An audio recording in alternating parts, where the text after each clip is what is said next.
Welcome to the Weekend Sports Cars on the Marshall Pruett podcast, brought to you by Cooper Tires, brought to you by the amazing Justice Brothers, and finally, brought to you by the intergalactically stupendous Graham Goodwin. Oh, mate, you can't go saying things like that without warning me you're going to say it first. Because two things. One, it's simply not true. And two, you're putting me on a level so far above your own, well, interstellar capabilities. I just want folks to know you're so good you never make mistakes. So I'm hoping folks can enjoy the next hour and a half, hour 45 of your Q&A filtered through Graham's delightful dailysportscar.com prism. Myself, good old Marshall Pruett. Hey, I even named my podcast after myself, The Giant Ego Raging. Once again, we'll handle your IMSA questions, and then in the remaining minutes, we will get to as many of your general and fun questions. And before I ask you to choose our starting category, I want to mention here that we're recording this early Thursday afternoon, California, well past Graham's, I would say, dinner time, maybe even bedtime in the UK, but nonetheless, no.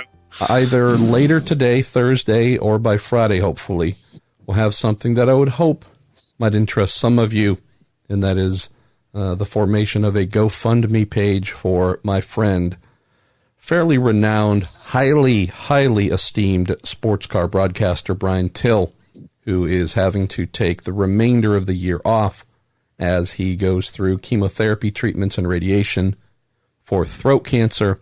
I'm sure, as you can imagine, someone who makes their living speaking into a microphone as a freelancer, then having to turn that voice off and hopefully save it while fighting throat cancer, certainly going to impact his ability to work for the rest of the year. So putting together a GoFundMe page, just as the amazing folks at Racer Magazine did for my wife and I, knowing that we've been going through similar routine of fighting cancer, work being very limited, plus a lot of medical bills stacking up. So if you happen to know Brian, regard his work, or just know that a dear friend of mine is going through the same fight that my wife and I have been trying to get ourselves through, should have a GoFundMe page ready here very soon that I will blast out on my every form of social media channel that hopefully, if you are interested, might be able to help our pal Brian.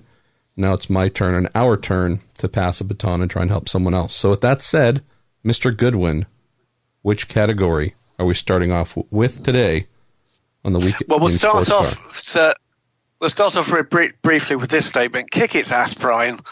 Kick its ass. And please do have a look at Marshall's page when that's up, the GoFundMe page. Let's go with WEC, AsLMS, ELMS, and ACO.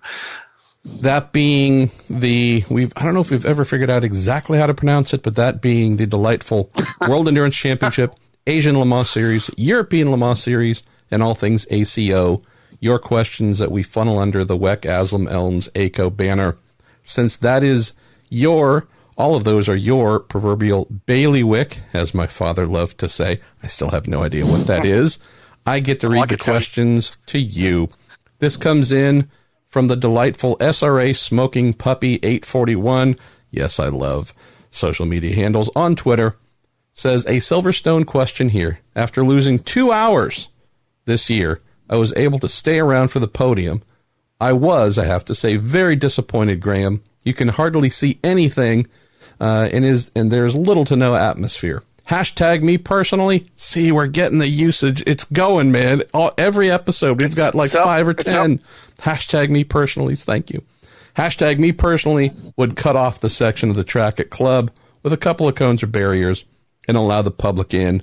So talking about the season opening WEC race that we just closed here in Silverstone, thoughts on how it truly came to an end with a podium that might not have enthralled? I think the issue about the 6-4 thing, I'm not a paying customer, so I'm the wrong guy to ask, but I just don't see it quite as big a deal as a lot of people seem to. However, moving on from that, if the podium's not floating your boat, then that needs to be relayed to the WEC, and I think what you've suggested there, Smoking Pup, is absolutely perfectly fine. It certainly is the kind of thing we've seen in many years past, in many race meetings past, and it's a very Le Mans aspect to it. If we've got crowd enough to do that with, I think the answer is that would be a good thing. The only reason I can think that might have been a difficulty for Silverstone was, from memory, the cars and Parc Fermé were initially collected on the grid, so that might have delayed that process just a little. But there is a kind of pre-podium with Alan McNish below the podium. That should give time for them to do something. I suggest to you that is the kind of suggestion that's got every chance of becoming a reality. So would urge you, find Gerard Neveu's Twitter handle. As always, as we say, be polite and make the suggestion. And you never know, you might find that next year you've got a bit of a surprise. Yes, you might be barred from ever attending the race again. Kidding aside. Let's go to our man, Stathis Coco. Hey there. Says, watching the Toyotas being so quick, I can only dream of how things would have been if Audi and Porsche were still on the LMP1 hybrid grid. How fast the cars would have been and how much technology would have evolved today. How different the 2020 rules would have been. Do you ever think about that, Graham? What if our German Freds had hung in and what the P1 class might look like today? I often do, is the honest answer, because I am of the opinion that most of the debate about budgets, aside from the impacts that their various corporate misdeeds and wrongdoings incurred on them, that actually a lot of the things about the escalating budgets are actually complete rubbish. It is down to those manufacturers to determine what return on investment they actually get, whether or not that's at the track or whether or not that's through R&D. And there's little doubt of the relevance of, if not hybrid technology, which is frankly still pretty damn relevant, but the EV aspects of those cars, and that is a very valuable part of what is now emerging worldwide for the automotive industry. And when you look at the year-on-year progress that was made by those programs, absolutely stellar stuff. Porsche, what was it? It was 50% uptick in the amount of energy they were able to store in a battery pack that weighed the same as the year before.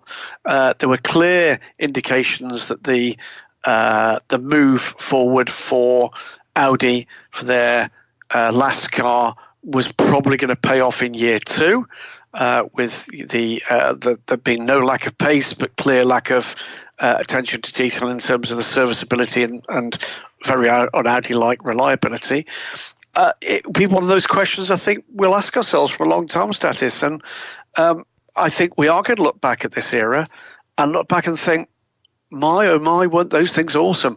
We are looking, with those Toyotas, at the single fastest sports car racer of all time. And yes, I think that Porsche and Audi, had they stayed on board, would have at least kept pace, and if not outpaced that car. And that would have been a mightily impressive place to be. Let's go to Justin at J_Trock_71. Graham, please talk to the WEC about their new television graphics. Yes, they look nice, but don't offer the most basic information, such as driver and gap to leader. Between that, no live timing. The story of the race isn't being told to viewers. Okay, Justin, and I think there's if you just said okay, that would be hilarious. But I think there's another one from Daniel Peters which says much the same thing. Yep. Here's what I'm going to say to you guys, which is you can DM me or you can email me at graham@dailysportscar.com if you've got comments about that graphics package, which actually in very many ways I think is a big step forward. But if you've got comments from the perspective of a viewer, please forward those comments to me. I will make sure they get to the relevant people at the broadcast team, because ultimately all you can do is give your best shot at improving the show. And if it misses a point, then my guess is there's something that they can and will be able to do about that. Drop me a line, we do have pre-production meetings. I will drop those notes into that meeting directly. It will go to point of delivery, and that means the team that have both developed and are delivering and honing those graphics. We have been asked for feedback on them. We've given some feedback already, and I'm perfectly happy to do more. No system is perfect, and it is possible that in the way in which you consume your racing, that they've missed something that's of particular interest or particular relevance. Perfectly happy, guys, to take that forward with the team, and they are almost always willing to take on board constructively critical comment. Daniel Peters says, do you think that the ASO will be concerned about low attendance at Le Mans this season with the low GTE Pro entry combined with Toyota being potentially well out in front in LMP1? He says the Toyotas seem to be well out in front at Silverstone even before the rebellion and LNT Ginetta problems. I think they were less well in front. I think neither, by the way, did we have an opportunity to see how the pit stop cycle worked its way through. So I think you've got to give it time to bed in. You've also got to give time for this kind of success balancing to come into place, which kicks in now prior to the Fuji race, which is based on the relative championship positions. That could actually be very good news for Rebellion after the car that they had finishing further up the field was the non-championship car. But would they be worried about low attendance? I think they constantly worry about a low attendance. Here's the upside. It might mean they have to try harder with the general package around it as to what else is actually available for fans on site. We don't yet know, of course, what exactly we're going to see by way of an entry for that. We know some things, aspirational things. Don't think we're going to see a third Toyota. I know Lawrence Tomlinson has made it clear to me and to others on the record that he would like to see a third fully pro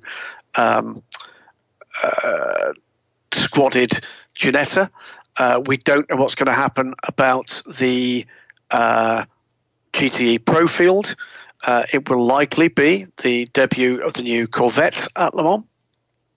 If all of that kind of comes together in the way that we expect it will in the next few weeks. But the reality there is they're constantly gripped by the financial viability and or otherwise of the Le Mans 24 Hours. And it's certainly fair to say that at the moment that has dipped a little with the change in the way that the field has been put together. The loss of Porsche in LMP1 and Audi in LMP1 most certainly made one heck of a dent in the number of people coming and the amount that those people were spending. Let's go to Mark Granger. Why was the number 57 Porsche made to start from pit lane one lap down at Silverstone? I can understand the starting from pit lane, but giving them a one-lap penalty from the get-go? Hashtag me personally. I think this is draconian in the extreme. Graham, what are your thoughts? I agree. I think it is too big a penalty for whatever the misdemeanor or problem was. In this case, it was a really strange one. It's a flywheel sheared, basically broke on the 57 car. This is the Ben Keating, Jerome Bleekemolen, Felipe Fraga car. That meant that the car missed qualifying. Because it missed qualifying, it was permitted to start the race. But what the regulation says, and it's by no means only them, is that they must start the from pit lane after the field has completed a full lap.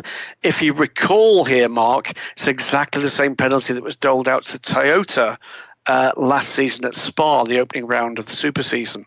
Didn't make much difference in that instance, but it effectively meant that car lost a complete lap. I agree with you. I think it's a bit much.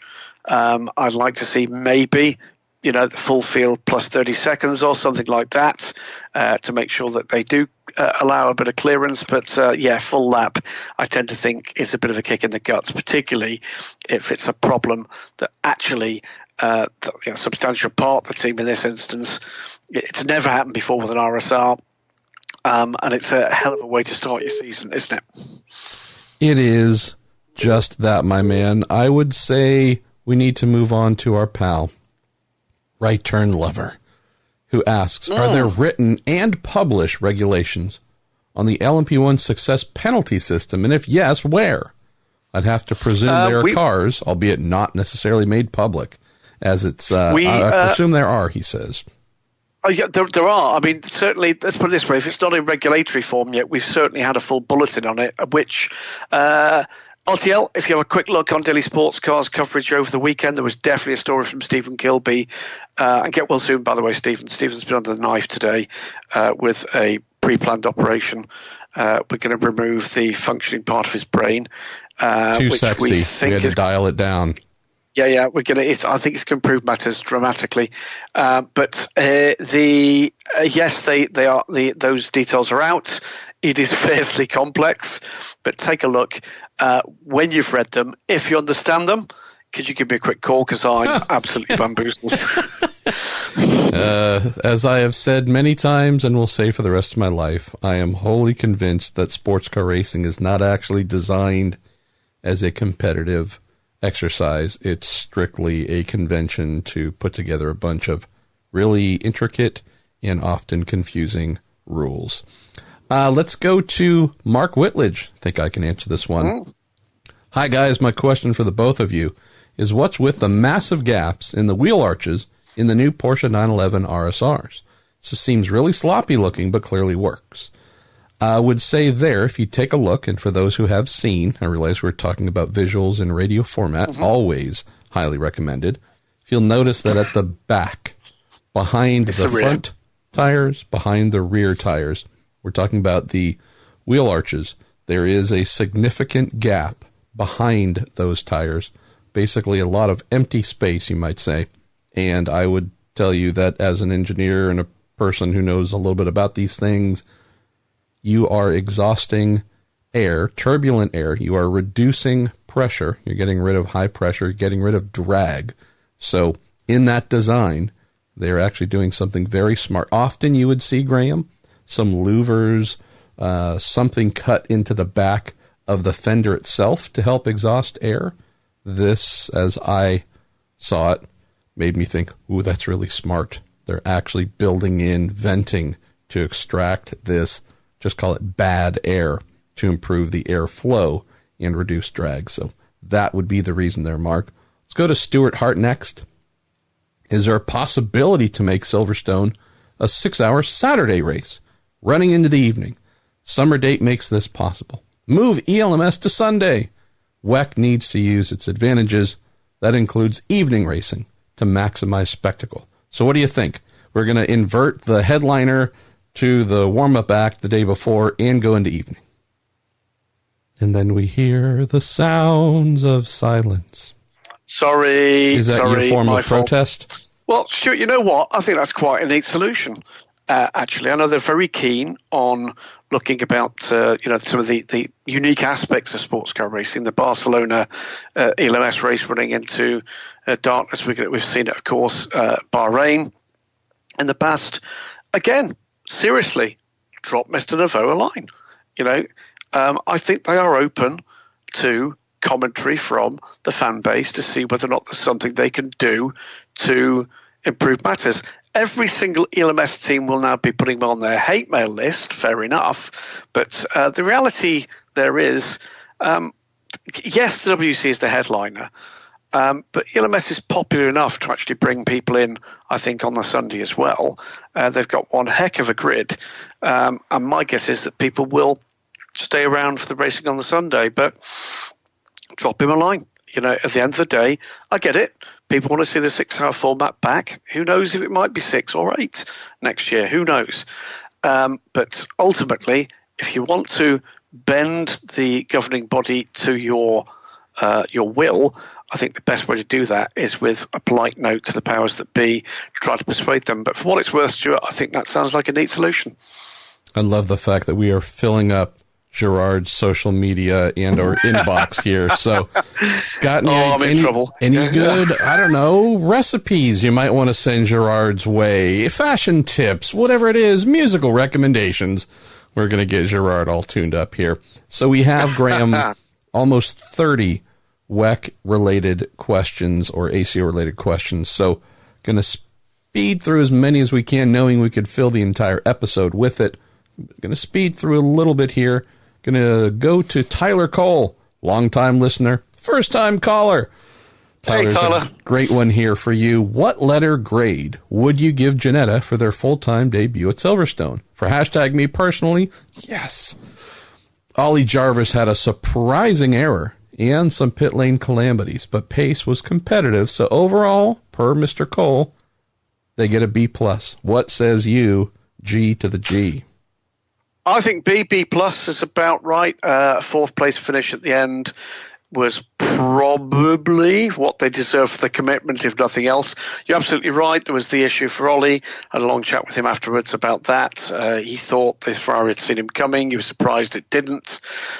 We had a bit of a spin for Guy Smith, who I thought did very well on his return to LMP1. Ben Hanley was kicking himself for a run into the gravel as he came out of the pits.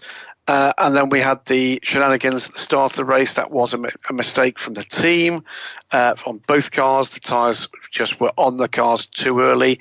They've got things to pick up and learn. They will surely do exactly that.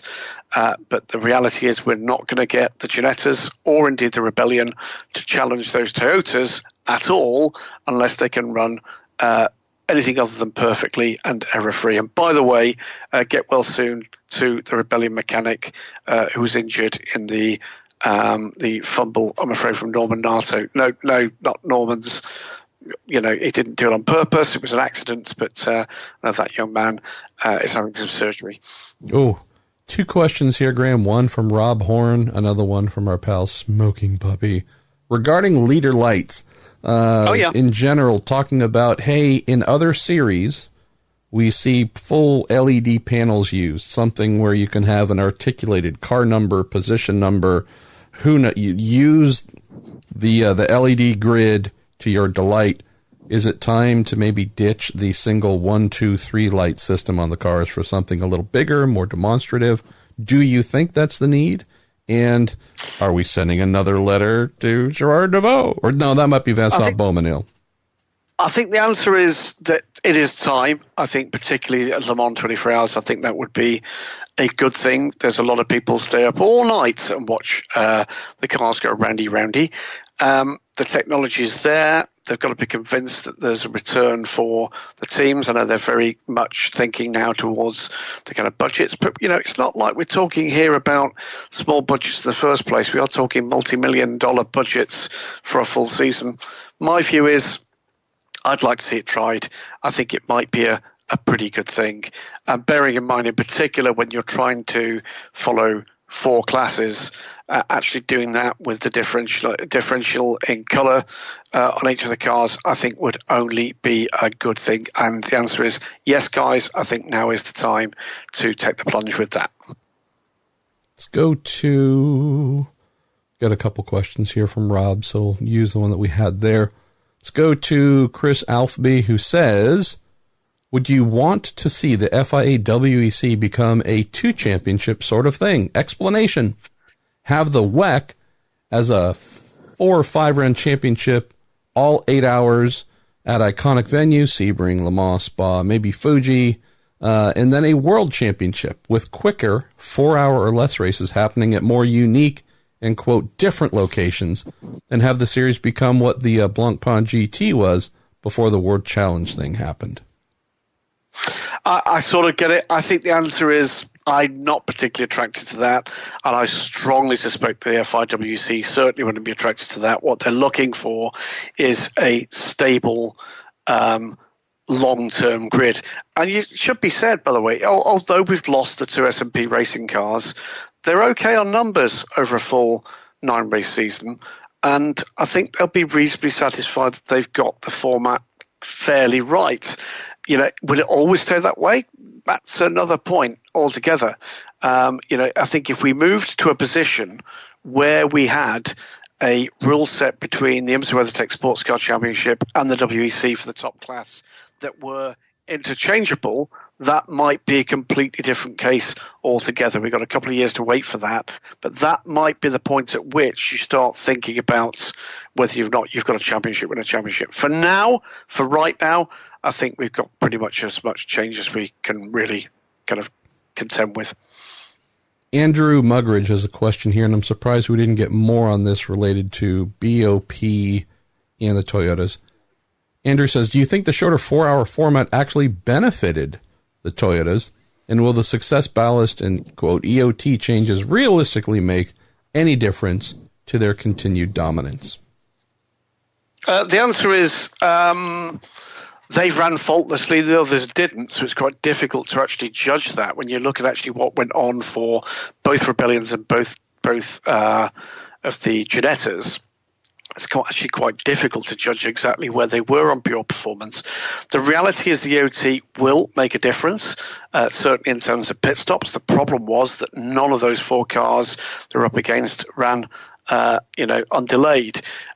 Beyond that, the reality is, I guess, if you're equalising over a longer period of time, it's better for the chasing car because it throws into the mix more opportunity for issues for one or other of the Toyotas. So did the 4-hour format go their way? It went their way because the other cars fumbled, to be absolutely honest with you. Will the AOT and the success handicap make a difference? It is already making a difference. Look at the qualifying times, where they were much, much closer. Beyond that, the race pace, they were closer again. They would have picked up time and did pick up time in pit stops had they stayed out of the garages and the gravel traps. So I don't think at the moment we've yet had a true indication of exactly what could happen. My view is the Toyotas will always have a significant advantage simply because of the way they deliver the performance. The punch out the corners and through traffic is a very, very difficult one to deal with. However, consider this. We're going to get to the stage where the Toyotas will get weight. There will be power reductions coming for them. There is a scale that's going to be applied to that. It will get tougher for them over the next couple of races. And over those next couple of races, Fuji and at Shanghai, we have one particular thing that's common to both tracks. That is a very long straight. That should mean that if you are aboard a Rebellion or a Ginetta and you've managed to get close to or in amongst those Toyotas, the reality is about the way that you deliver the performance is you should see one of the other LMP1 cars overtaking the Toyotas on the straight. If they manage to do that, then you could start to see some fireworks. So let's hope that the formula starts to kind of work back the other way. Either way, they are going to be much, much closer than they were this time last season. Jacob Baim sent in 2 questions, so I'll grab the first for us here. Jacob says, what exactly was the reason for canceling penalties in the GTE Pro portion of the Silverstone race? And what, if any, repercussions do you think the situation might have later in the season, Graham? The answer is there is absolutely nothing to suggest that those penalties were cancelled. I've seen the statement from Ferrari. I've seen the comments on a website that is not mine from Aston Martin Racing. I have yet to find out exactly how those teams believe they were told that those penalties were cancelled. But look at the official record. There is no record of those penalties being cancelled. As far as I'm aware, from the conversations I've had with people in the background and people in a position to know, their belief is certainly the Ferrari penalty was basically it was imposed and was not taken away. So I'm not quite sure what's gone on there. I'm sure there'll be conversations when we get to Fuji. What this is all about, by the way, MP, because I know you were doing other things on Sunday, is 6 cars pinged with drive-through penalties for improper. It was overtaking a car under safety car conditions. This appears to be some kind of misunderstanding, miscommunication involving the 57 car. That's Ben Keating's Project One Porsche. There's something around the wave by where 6 cars went by that car. And those 6 were all dealt, I believe, a drive-through penalty. We saw post-race some statements, public statement from AF Corsa, because it was the car, the 51 car, that actually led the GT Pro race and eventually ended up finishing off the podium. Also involved was the 42 car that eventually won LMP2.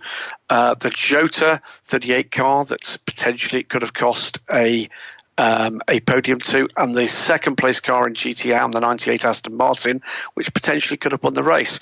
I can find nothing that says that those penalties were withdrawn at all. And we'll wait and see. I've not had an opportunity to speak to the powers that be at AF Corsa. We'll wait and see exactly where they believe they were told that. But take a look. Alcamel's results pages also have every single bulletin, which includes, by the way, bulletins when penalties are withdrawn, and there is no penalty withdrawal notice for any of those 6 cars. And by the way, speaking to two of the teams involved, 2 of them were completely at a loss as to why and whether there was even a problem. They understand that it was a judgment call about the safety car. They were certainly not aware there was any controversy about the withdrawal of the penalty that they certainly didn't believe had been withdrawn. So no clue where that one's come from. It's a very odd one.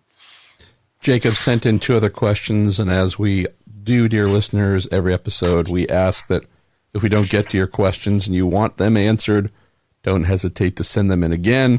And possibly again. Well, can I just actually say with one of them, though? Jacob says, recently Aston Martin announced their Valkyrie and car spec will have an only aspirated non-hybrid V12. No, they didn't. They announced it at Le Mans. They made that clear at Le Mans. I'm sure we wrote that at Le Mans. So it's not a drama. That's just a confirmation of what we were told. I can pretty vividly remember, pretty certain, that if you go back to the Inside the Sports Car Paddock from Le Mans week, where we had 3 interviews with the Aston Martin guys. From memory, I spoke to David King, I spoke to Andy Palmer, and I certainly spoke to Merritt Reichman, and I'm absolutely certain we were told there that this was not going to be a hybrid car. And also believe that it sounds like there's a little bit of V12-y stuff that was already in the pipeline on the Aston Martin front, I believe, working with Cosworth. So I would assume there's some linkage here. I think the answer is that I'll be blunt. Can I really be blunt here? I think there was a question I believe asked that Delhi Sports Car were in the same briefing, asked of David King. It seemed to be asked by somebody that was not aware of the facts. That now has become a news story, and I think either there's been a collective forgetfulness that actually that's what we were all told at Le Mans, or it's a retelling of the same tale. But they might well have actually considered whether or not they wanted it. But consider this: why were we being asked about regulations that would actually cover hybrid and non-hybrid cars? It's because one of the 2 teams in the room had said they weren't going to build a hybrid, and that was Aston Martin. So I'm not at all sure why this has come out as being, a great big story. I'm going to suggest a few people didn't read the stories in June. Yeah, people. All right, we're going to go to Chris Humphreys. Sorry. Graham, bad. Actually, before we transition to Chris Humphreys' question here, was that maybe just 1 foot set upon the official Week in Sports Car Soapbox sponsored by Bushu's Hammer Emporium? I think a couple toes at least. It wasn't long, but I think we might have. I wasn't far off it, was I? All right. No, I think it's look. At the end of the day, small details can make bigger stories. And I don't want to criticize here, but I saw a couple of stories there, and I'm just surprised that such a bigger deal was made of that when it was stated. It was stated more than once at Le Mans that was the case. I know there's a difference between what's happening with the road car and the race car, and I'm absolutely certain that was made abundantly clear to just about anybody that asked. It may well be that the people who've written those stories just didn't ask. Our pal Mr. Humphreys says, as a runner last weekend for the stewards for the WC and ELMS, it seemed like tons of drivers were given stop and hold penalties during practice for exceeding track limits. Personally, here we go.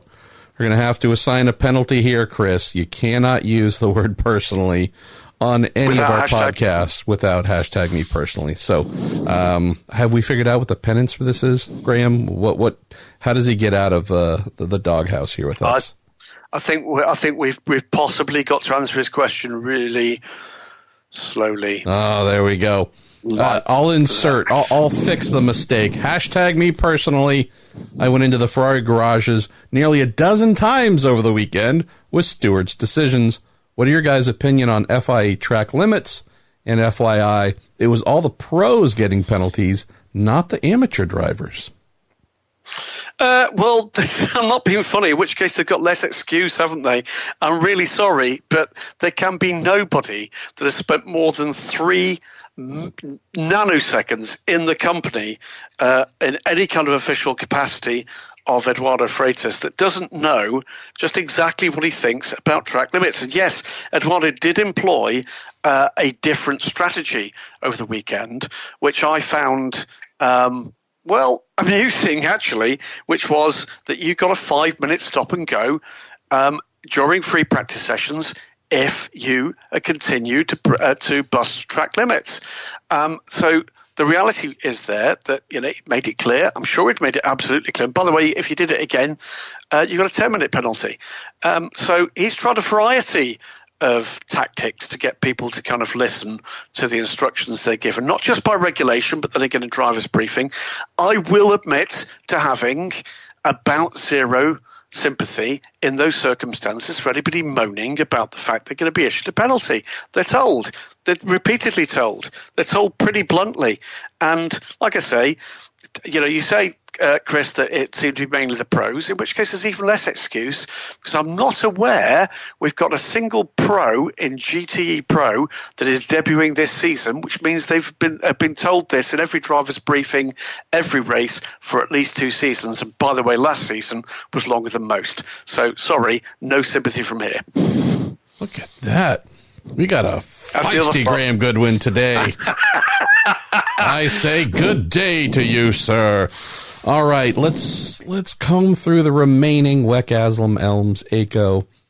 Adam Bowman says, I saw an article that Paul Dalla Lana, Canada's finest bear-fighting sports car driver, Paul Dalla Lana, was leaving Aston Martin.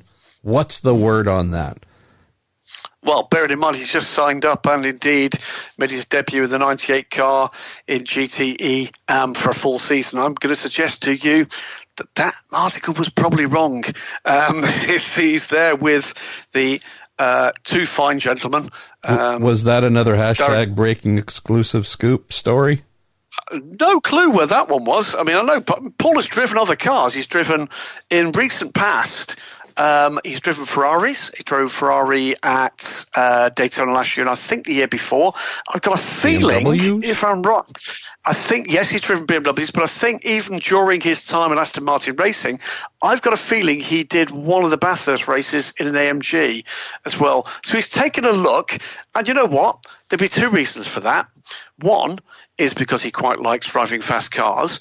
2 is it does not keep his principal supplier on their toes with the thought that potentially he might be able to go elsewhere. So, look, Paul Dalla Lana, what a nice guy. He's Canadian. Of course he's nice and polite.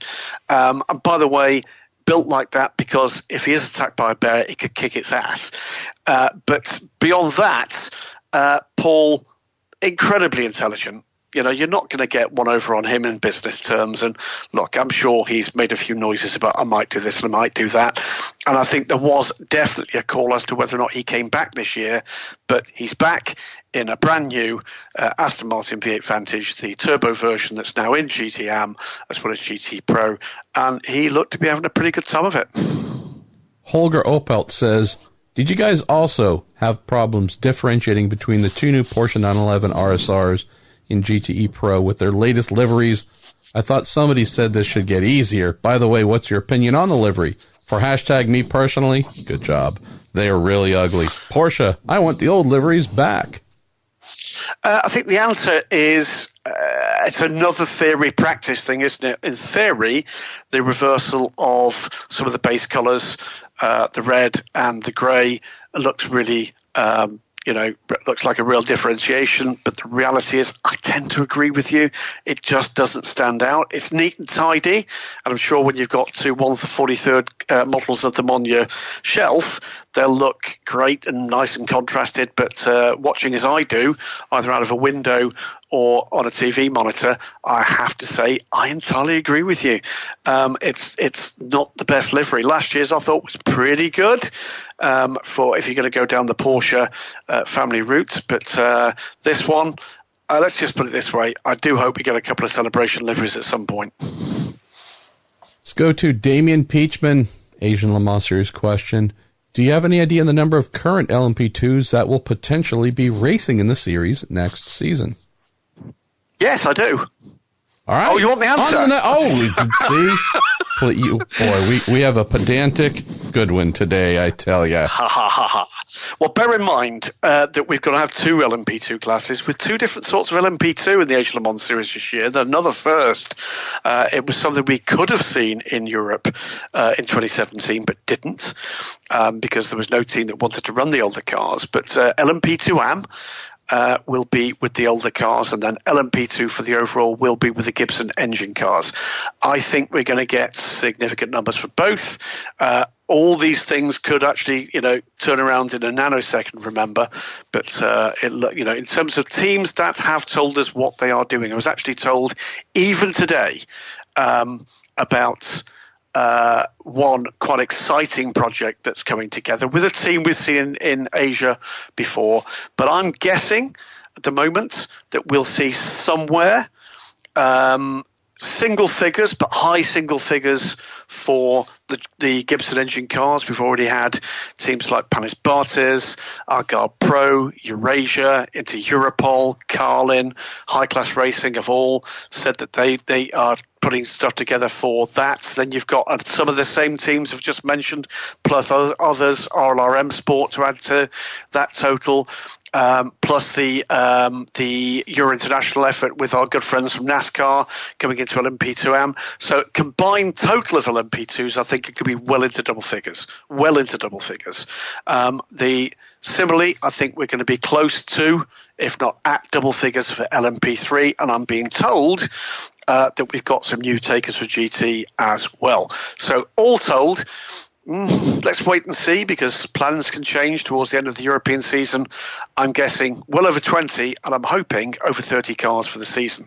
But well over 20, I think, is looking very, very doable. That's amazing. It really is, considering where the Asian Le Mans Series was just earlier in the decade. Oh, yeah. It was an idea, and honestly, if you looked at the grid, you'd say, well, it's an idea. There's not a lot more, and I don't know if it's going to go anywhere. It's really awesome to see that it's become what they'd hoped. And I think the other thing to say here, Marshall, is this, and this comes at a time when they've got really solid, meaningful opposition in the GT ranks from Stefan Rattel's organisation, which, let's face it, know what they're doing when they're putting together a GT grid. So that's not been an easy period for them on the GT front. Yet, frankly, had this happened before the Blancpain Series Asia, I think you could be looking at a massive grid, and it's just a shame to a degree you've got 2 competing series in that market. I don't think it's saturated, but I think it does make life difficult at the edges. But there's things we don't yet know. We don't yet know what's going to happen with some of the Australian competitors, because, of course, we're going to the Bend in Adelaide. I was actually looking at terrifying flight prices for that just earlier today, and terrifying flight distances as well. Start swimming now. Start swimming. Oh man! Oh man! Oh man! But there's I think all sorts of potential there. The series organisers, as is always the case with anybody looking after an emerging series, are going to be nervous about whether or not the expressions of interest they've got will be converted into real entries. But I've had some extremely positive conversations with a significant number of teams and drivers, and I think we'll have even more good news when we get to the ELMS race next time at Spa in 3 weeks' time. We're almost done with WEC AsLM ACO. We're going to go to Sean Randall, who says the EOT for LMP1 at Silverstone this weekend obviously worked to some degree, with the Rebellions only 1 lap down at the end, As a spectator at the race, the Toyota's advantage appears to be on their punch coming out of the corners and through traffic. Yep. Is this due to the hybrid system making the cars four-wheel drive? And what choices do the organizers have to equalize the cars, if any? I'll throw in here quickly, yes, four-wheel drive versus two-wheel drive, always good from a traction and acceleration standpoint. Really the only thing that can be done, Sean, if we're talking about the addition side of balance of performance or the reduction side of BOP or EOT, however you like to phrase, whatever letters you want to throw together, the only thing that the ACO and WC can do is take things away or give things to them. Here's weight, here's less air reaching the motor, here's a variety of things, but honestly, it's always going to be a challenge with a car that has a fundamentally different method of putting power to the ground than its rivals. Could you completely disconnect front power? Just take away the all-wheel drive to the front axles for in first and second gear. Could you? There's a variety of things that could be done. There's a lot of methods to do this, but ultimately it comes down to we're taking away things from you or giving you things that you don't want. One way or the other, it's not going to make you happy. But these methods, as you've seen, Graham, even with the well-explained, and this is how we're going to try and do things differently this year to balance our P1 cars, at least on the Toyota front, it's pretty serious stuff that has to be done. Yeah, I mean, again, and I know this has become a bit of a preaching point, if you like. I guess what it does show us very clearly is just how extraordinary those cars are. That I think there's no getting away from it. These cars perform in a way that no other race car we've really seen before does, and that hybrid boost, that's been a real marketing point for these guys. And actually, for the first time, I know there was some criticism earlier in the show of the graphics package for the WC TV, but what we've got actually this year as well, we've seen some of it already in action, are a couple of new camera angles, one of which is we've got a camera at Silverstone in the diffuser of one of the Porsches. We had also the camera in the cockpit for, I think, both the Toyotas, which has got a virtual mirror in it as well, which shows you two things. It shows you how quickly the cars are catching the GT cars, and it then shows you from the mirror of the hybrid car just how quickly they leave the other cars behind. And it's mind-bending. It's mind-bending stuff. It's a thrilling thing to see. And, we're going to miss them when they're gone. I can say no more than that. It has been a professional privilege to write about, watch and talk to you guys and explain exactly what you can see on the TV screens whilst these amazing cars have been strutting their stuff and being developed and getting quicker and better. But it's a pickle. It's a real challenge for people looking to balance those in this final transitional year before we get to hypercar. We're down to 2 WEC AsLMS questions. This comes in from Michael Zenger. This is just a collection of a lot of great words. It says, for some weeks, teams have changed their LMP2 Ligiers to Orecas for better performance. We now see Konstantin Terashenko in the first part of the ELMS race, setting times as fast or even faster than the Orecas. How do you explain that, especially with a driver's reputation that is neither super fast nor error-free? I think first thing was we had some mixed conditions for the ELMS race. That's certainly needs to be taken into account. Secondly, it was, I think, if we're talking, Terashenko is in the 24 car, that is a Panis Bartes car, therefore that is on Dunlops, and I think the conditions for the tyre he was on were pretty good. There is a reality that, with the exception of the simply horrible luck that United Autosports had for both of their new Orecas, one the XJTC car, the other their brand new car, that without that, certainly the level of performance we're seeing from those squads, I think United Autosports led every single competitive session up to WEC qualifying, that without that, the reality was that they took a step forward. And talking to some of the guys in the team, it wasn't just the performance you saw on track either. I should say, by the way, the other little snippet that may have been missed in some of those points was United Autosports. I know we've written, have got both the ex-JDC Miller Orekas. Panis Bartas' new car, which was the other car, not Teroshenko's car, the 23 car, is the ex-Core chassis. So the three active Oreca 07s, three of the active Oreca 07s from last season's IMSA WeatherTech Sports Car Championship are now in Europe. Spoke to Oreca about exactly that, and they appeared entirely relaxed and talked about there being other cars available or to be available in the US market soon. Something's gone on there, I think, MP, and I think we're going to see more cars coming. Love the sound of it. Speaking of loving the sound of it, we're going to close with one more from Michael, just because it's really odd, and I'm curious as well. He says, quote, "Cool Racing," all caps on cool, was entered as Cool Racing by GPC Motorsports in previous years. Is this a new team in 2019, or is it still running the GPC cars? If yes, what is the background? And is, quote, "cool" just a marketing name like G-Drive at TDS? Cool Racing, it may well be some of the guys from GPC involved, but the LMP2 program, which scored, of course, a win at the WC race in their debut in the World Championship after a horrible accident for Alexandre Raquani the day before while running well up the field in the ELMS.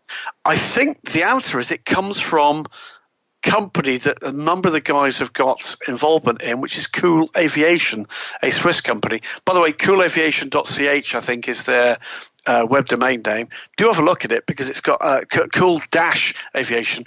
It's got a really funky interface on their website, which I really, really like. I'm not going to explain what it's like. I'll let you find out. But no, this is a headline project from the 3 or 4 guys involved at the top of that. That's Iraj Alexander, who's ex-driver, now the team manager, Alexandre Raquani, Antonin Borga, and of course now employing the services of Nico Lapierre.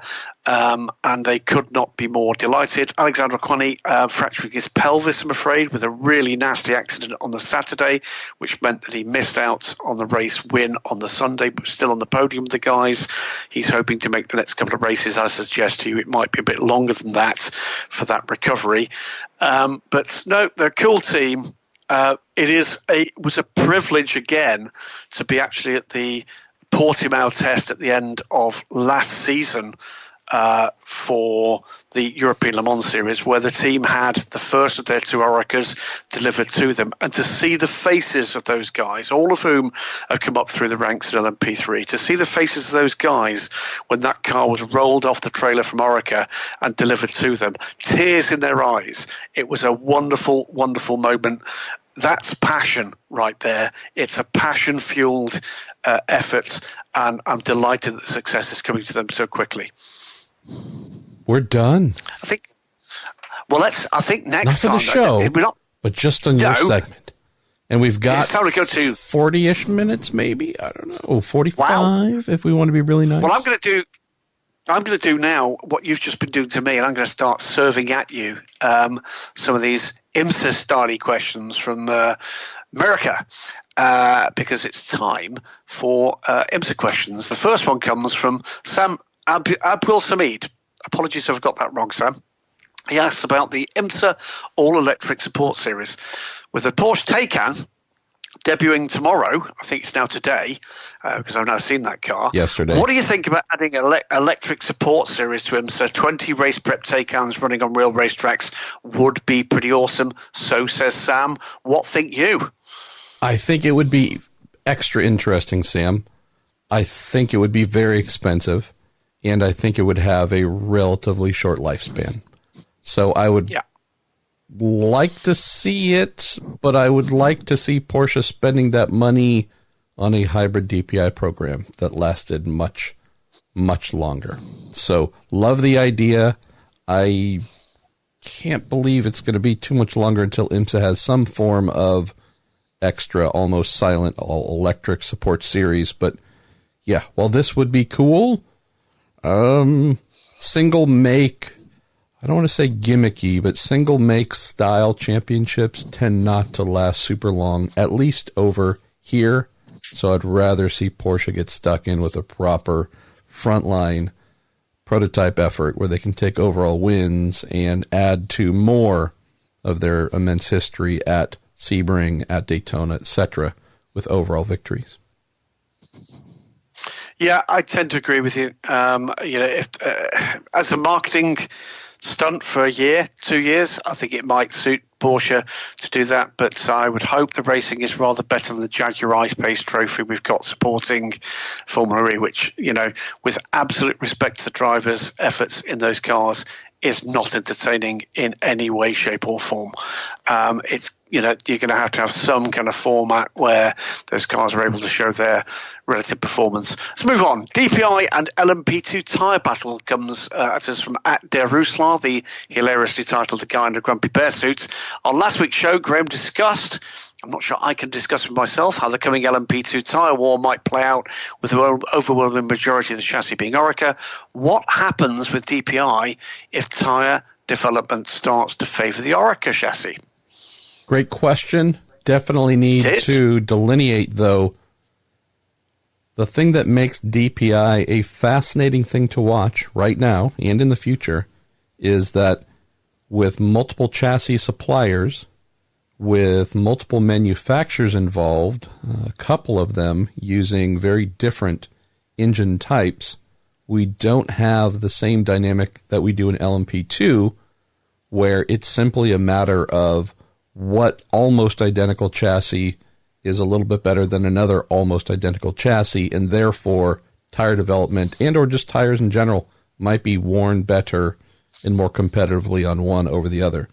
The thing we have seen in IMSA, funnily enough, with the Oreca-built Acura ARX 05 DPI in comparison to the Riley Multimatic Mazda RT24P DPI, is the difference between power plants has actually been a significant contributor to their overall competitiveness. So with the 3.5 liter, I believe it is, Acura/Honda twin-turbo V6 in the back of the Oreca 07 chassis, we've seen that while it is very fast, very adept, tend to have a bit of rear tire fall-off at the end of stints. And that has been, on more than one occasion, if not somewhat of a frequent issue, something that limits the team's ability to get into victory lane. What we've seen recently here with Mazda, Graham, is their car with a tiny four-cylinder turbo engine that is not only short but narrow and compact. It's a lot of things that a V6, twin-turbo V6 is not. We've seen that the lack of weight back there in the ability to use ballast and meet the overall minimum weight, but not actually have an excess of that weight hanging towards the back, its rear tire life is phenomenal. And so, again, just a point being that while the Oreca might be the clear choice in LMP2 among spec options, in DPI could be a V8, twin-turbo V6, or a single-turbo 4, those motors are actually having a direct influence on the tire life and competitiveness for teams using those various motors and how they can actually get, I guess you would say, fully consistent tire life throughout an entire stint. So I don't see the LMP2 tire war actually having any direct influence on DPI. Excellent point, MP, and very well made. Let's move on. Mark Cardilla says, any chance that IMSA's more aggressive DP, yes, D is the editor, I'm dropping the I, he says, 2.0 will include more passenger car styling, including a rear window that gives us fans a view of the engine? Well, don't drop the I, because I'm not going to call them Daytona prototypes.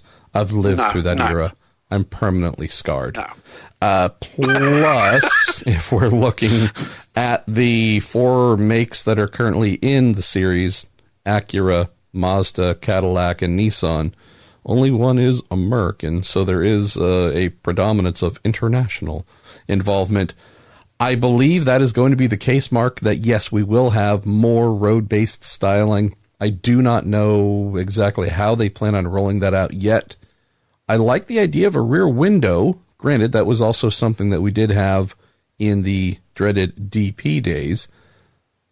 Do like the idea, though, of making things a little more showy, a little less everything buried beneath acres of carbon fiber bodywork. So that would be one, if they aren't already doing that. I will definitely, you know what I'm going to do, Graham? I'm going to send an email to Gerard Neveu and just ask him to forward that to IMSA, since we're using the head of the WEC for all of our email-related communications. And we have silence again. Oh, my God, I'm an idiot. Johnny Schultz from Twitter says he's put in a modified, re-entered question. It's evolution. Assuming the LMP2 in WC have to be slowed down, that being, of course, because of the hypercars for next season. What about the other series those cars race in? Not slowing them down could make WC LMP2 unattractive by comparison. Doing so could repress both the ELMS and Asian Le Mans series, and for that matter, I guess IMSA. Well, seeing as how we have not, to my recollection, Graham, seen much, if any, American IMSA LMP2 migration to the ELMS or the AsLMS, since we have not seen, again, I know that while we might have had some teams come over and play an LMP2 at Le Mans, for example, in recent years, it would be a case of often renting something, leasing something that was facilitated by a team there. I can't foresee that really becoming a thing, though, of, quote, faster American LMP2s, possibly either coming over and or limiting interest in what takes place in Europe. I would say, I think the big attraction for the ELMS and Asian Le Mans series that I continue to hear about in America is the cost. And so even if they are slower than, say, their American cousins, I still think folks are going to look and say, boy, yeah, all right, maybe they're not as speedy as they once were, but boy, the price tag to come play here is just far more friendly. Obviously, IMSA's moving to a modified, shortened schedule starting next season, Graham, hoping to stoke interest in LMP2 by bringing down the costs there. They're bringing down the costs, though, by carving races from the schedule, not actually doing things fundamentally within the rules or otherwise to bring down costs of the individual per race outlay of cash and such. So I don't see much here that might be problematic based on slowing down the cars over here because of hypercar and over in America them being faster. We've already seen IMSA with the DPIs has broken a bit from the European, call it standard, not BOP, but just the level set for performance. We've already seen some adjustments to try and create separation between P2 and DPI here. So I would say America's already been a maverick and kind of sort of chosen to do its own thing. So I don't see any real linkage here being an issue, Johnny. Fair dues. There's a couple of quick ones here. I'll just give a quick answer to from David Jacob Bain. Both of them were asking around the prospects of seeing the Inter-Europe or Ligier for some later races in the IMSA WeatherTech Sports Car Championship. I think you've had your answer, actually, because one of the races the team planned to run was Laguna Seca. I suspect, I've not had confirmation, I've asked, I've not yet had a response, that program has been replaced by a multi-car effort for the Asia Le Mans series. So I think the chances you've seen the Norwich City coloured Ligier across the United States has gone for this season at least, and we wait to find out whether or not it's 1, 2 or more cars for the Asia Le Mans series. Hint, it's more than 2. But the Polish team are extremely busy right now with the European programs, and Asia is going to be their next target. Next up, Johnny Schultzer asks, pretty blunt question, why is BMW bad at racing? BMW Motorsports most recent factory that high-pitched whirring noise is I'm afraid, Charlie Lamb spinning in his grave. But God bless you, Charlie. BMW's most recent factory-run activities in sports car racing did not go very well. Last in WEC, currently last in IMSA GTLM, significantly worse than Audi and DTM under the new Class 1 regulations. Could be the deeper reason for this, or is it just a coincidence? Well, Johnny, thank you again for the laugh. Woo, that's a boy. All right. Pretty simple one here for me. Yeah, pretty simple one here for me, Graham. I actually view things in a very different direction. It has nothing to do with BMW being bad at racing. I think they deserve praise. I think they deserve our praise and thank you. I know that they canned the WEC GTE Pro program with MTech. Understand that came and went pretty quickly. I honestly just say thank you to BMW, because at a time where they did not have a model that was, or I would say even today is, a true fit for GTE Pro / GT Le Mans here in IMSA, they've chosen to stay in the sport and continue racing. We all know it is, I was going to say Herculean in size. It's a big old thing, this M8 GTE. It is not anything remotely like the cars it plays with in the class. It has required exceptional effort, and I'll just speak on the home front here, exceptional effort from IMSA to give it more this, more that, to compensate for the fact that this is a very large, high-performance sedan, not a true supercar, like you would say maybe the Corvette happens to be the Ferrari. I would say a hypercar, passing as a supercar in the Ford. Porsche's maybe the closest to reality, but even that's a true supercar. This is not a vehicle that was ever born and intended to go race at Le Mans or at Sebring in just a straight fight and be competitive against the aforementioned manufacturers. So I give BMW full marks, Graham, for saying we don't have something that fits, but we're going to stay, knowing that at least here in America, when they were between models, there was a transition between the old, I think it was the E46 M3 model that they were racing in IMSA's, the American Le Mans Series GT2 category. That was phased out, and I don't remember how long. It might have been a year or two, however long it was, but it actually went away and waited until its successor, I believe it was the E90 model M3, came in and raced that. And then that was phased out, and they didn't actually have a successor to that.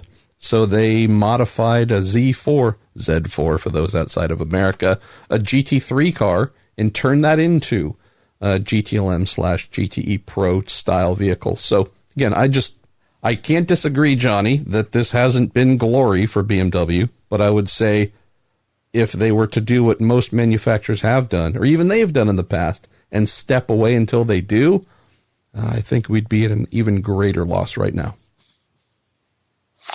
Well, oddly enough, it seems Steve Tenney sees the things in opposite direction. Marshall says, I follow the IMSA GTLM races and teams pretty closely as a BMW fan. Recently attended the race at VIR, also watched Road America. The M8 had a ride height problem, lost a pole position at Road America, but seemed to be pretty competitive during the race. It just didn't move up. However, IMSA reacted by giving them a power reduction going to VIR, which seems strange. When you look at the performance of the M8 at VIR, well off the pace by itself, team has struggled, but IMSA won't leave the BMW power alone, even when they don't win. Seems rather unfair. Your thoughts? I'm guessing that Steve drives a BMW. Even if he doesn't. Yeah, so 2019 has had some oddities, Steve, where, for example, Corvette in a rough patch, having not won for a while, in a place where their cars have looked not competitive, and you get the next round of BOP adjustments and power's taken away, or weights added, or something where you go, what? I don't have a crystal ball. I can't tell you who will work for which organizations in the future, who will be replaced, who will be added. I can just say that as someone who receives a lot of input from a lot of people, as do you and other racing reporters. We work in a small sport. We hear a lot of people. There aren't many of us that do what we do, so we're the rallying point for a lot of thoughts. This has been a banner year for folks saying, what the F is going on, at least on this side of the Atlantic in terms of BOP management. And I'm not saying they haven't done a good job in general. There are many classes and many series to try and juggle. There are times where we have said perfection. I mean, the top 3 or 4, 5 cars, they were all within a nanosecond of each other. It was amazing. And then there are times where you go, what is going on? Cadillac being the prime example. And I know we're stepping away from BMW. I'm just trying to bring in another example here, Steve. We mentioned not too long ago that Cadillac, not as a brand, but as the teams entering Cadillacs, called for a meeting with IMSA. And I don't know all of the team owners that were there. There's, 4 entrants that field Cadillacs here. I believe 4, it could be off. But whatever the number is, I don't know how many were there. I believe that a lot were there. Called a meeting with IMSA and senior figures of NASCAR as well, Graham, right? Wow. We're not just talking to mom. We're also talking to dad and grandpa, and effectively threw down and said, look, our cars have not been competitive for a long time. Summer long, we've been nowhere. This isn't a mystery. There's no, oh boy, you're just a half a tenth off per lap, and boy, it's a little tweak. It's been ridiculous how far we've been off, and yet there's been no action. Then we heard that there was a formal meeting between Cadillac as a manufacturer and IMSA to look at rectifying this problem. You don't have those kinds of meetings, guys, if there's a general feeling that a department, a group, a figurehead, an underling, whomever it is, has proper control of a system that dictates competitiveness. Oh, by the way, thanks again to Bushu's Hammer Emporium for the soapbox I'm currently standing on.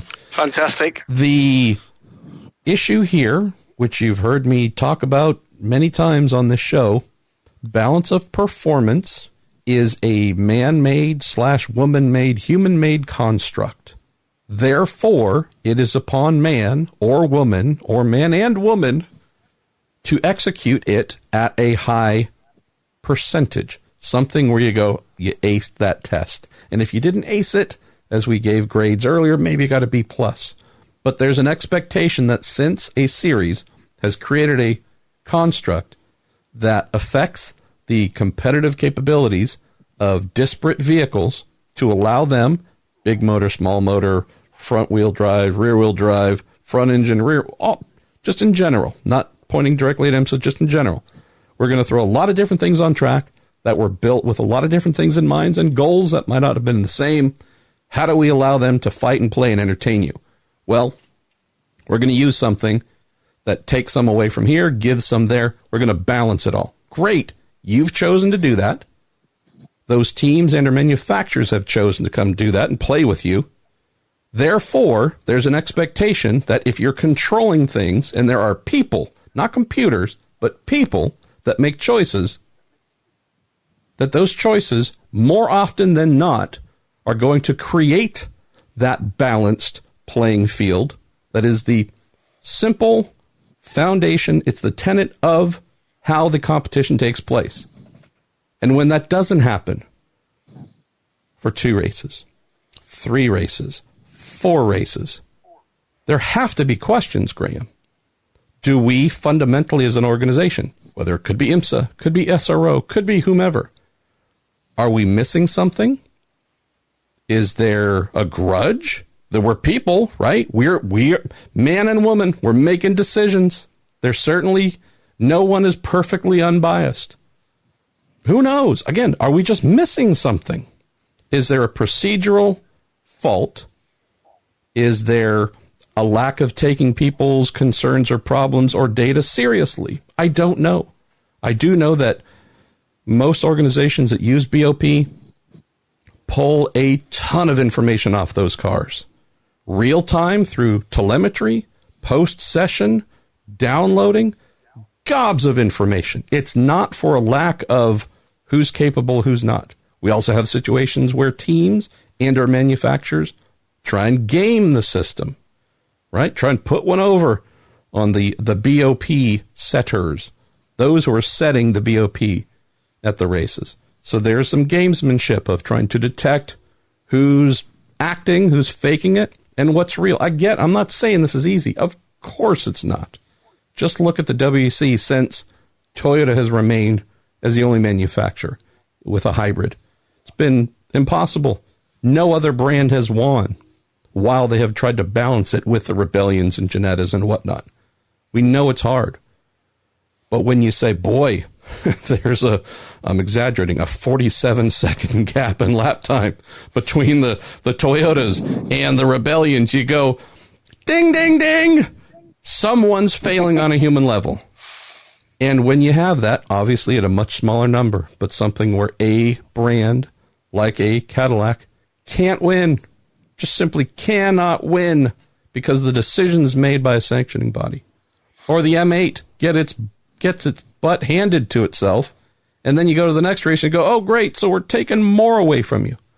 You hope that the folks who made that decision, as I prepare to step down from Bushu's Hammer Emporium, finally manufactured soapbox. You would hope those people, Graham, say, what did we miss?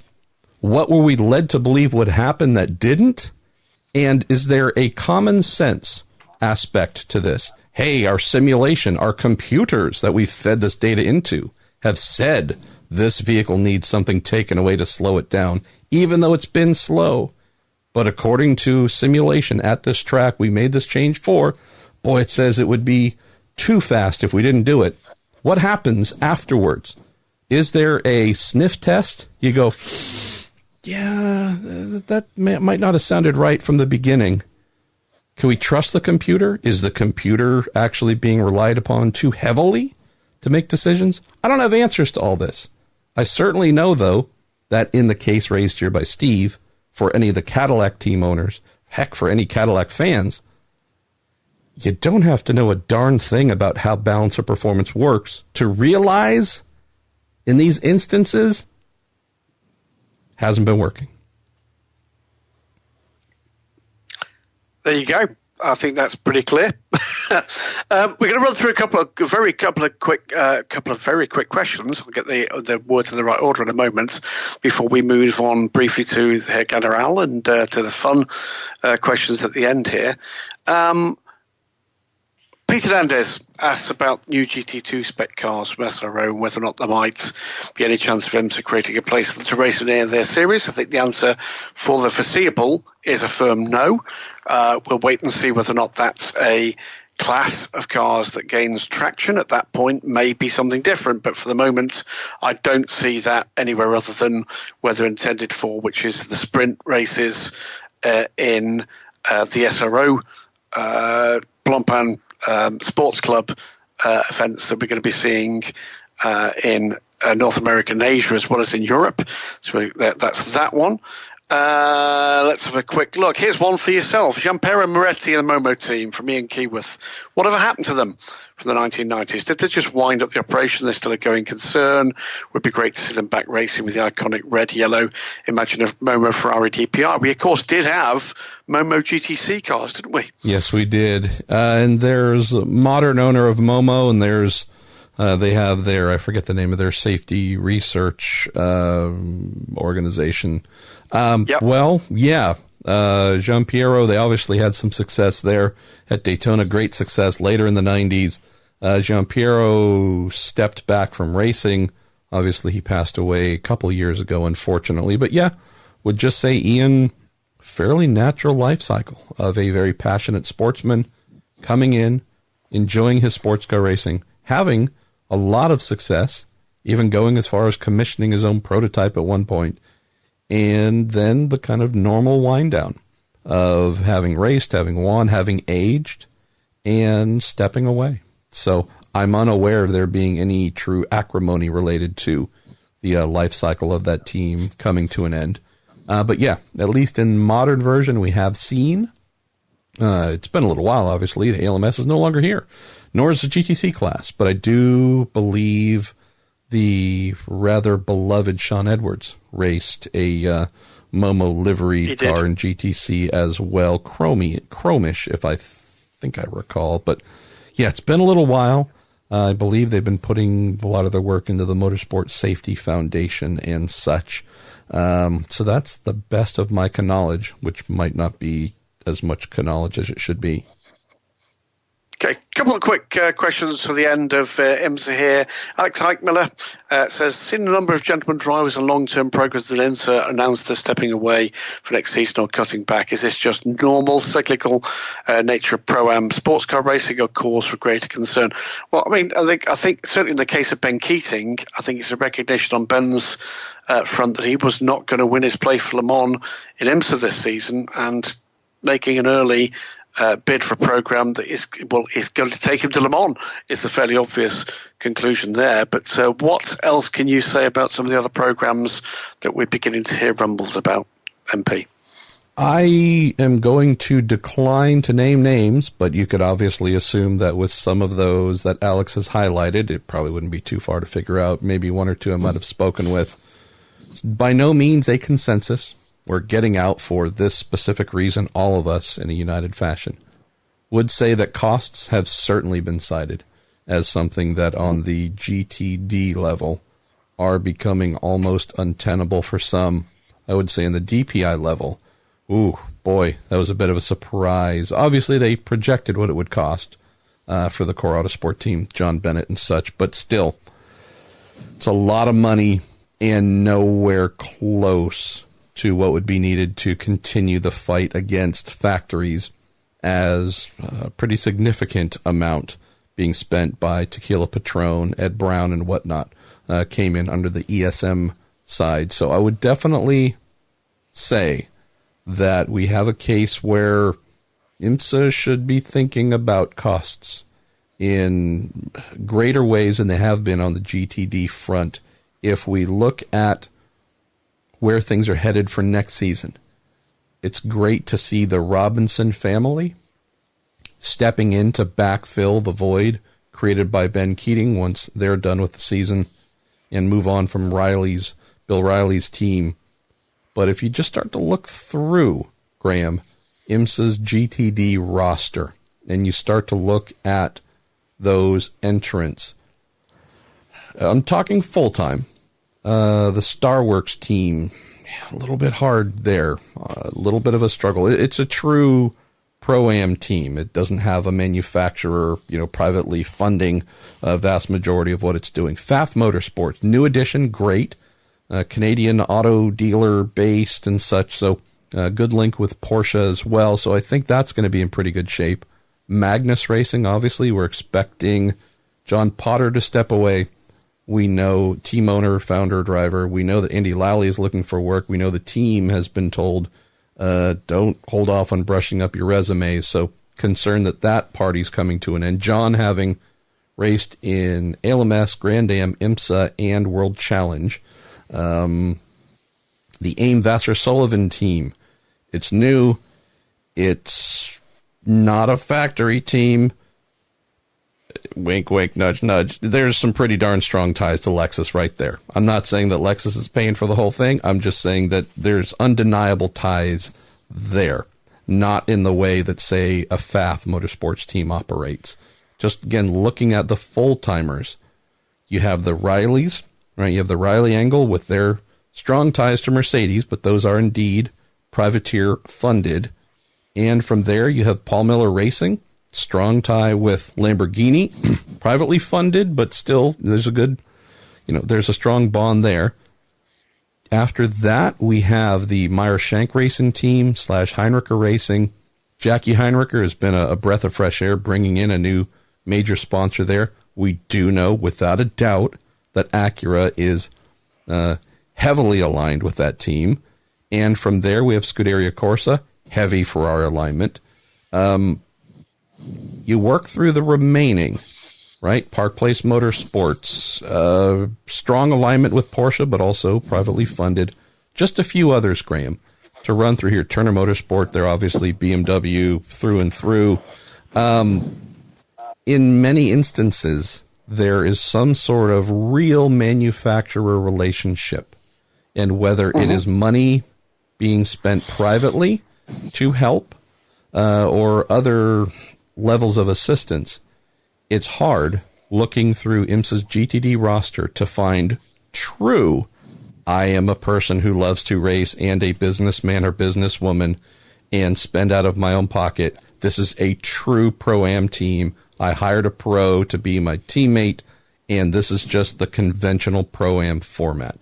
Those are becoming harder to identify. And so when we see a true Pro-Am, like a Ben Keating, when we see that with John Potter as well, looking to go away again in DPI with a true privateer running the Nissan, a Nissan badged DPI, it's very worrying.